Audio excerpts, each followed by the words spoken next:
As whispers, a few people sleeping under bridges, families vanishing from rented homes overnight. But the silence didn't last.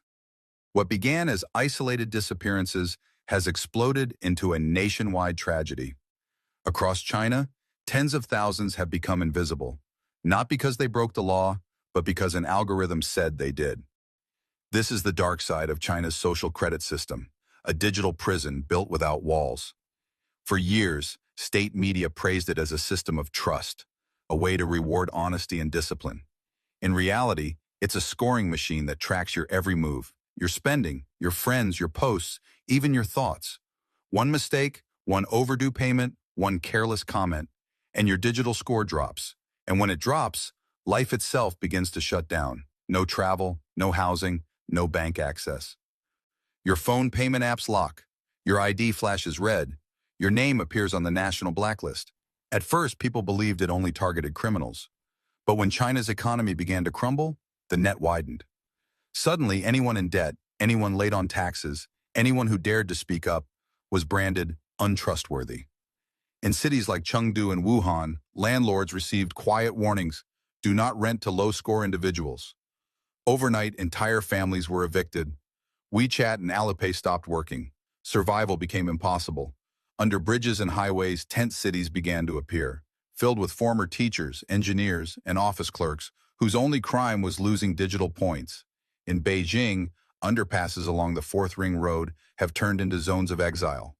Volunteers who bring food are interrogated by police. Even homeless shelters reject those whose biometric IDs mark them as credit offenders. One viral clip shows a middle-aged woman crying as her phone flashes red. Dishonest citizen. She once owned a small factory. When it went bankrupt, her score collapsed. Her landlord forced her out. Now, she sleeps in an abandoned bus stop with her grandchildren. Official media pretends none of this exists. But videos keep resurfacing. Police trucks clearing bridge camps, officers erasing faces from camera feeds. Hashtags like #LifeWithoutQR and #Forgotten Citizens appear on Weibo, trend for hours, then vanish. Behind the censorship lies fear that the public will realize the truth. China has created a new underclass, erased not by war or famine, but by data. Amnesty International calls it a modern exile, where punishment is not prison, but deletion. Even helping the blacklisted can cost you. In Guangzhou, a construction worker lent his charger to a homeless man. Days later, his own score dropped, labeled association with untrustworthy individuals. His words went viral before being deleted.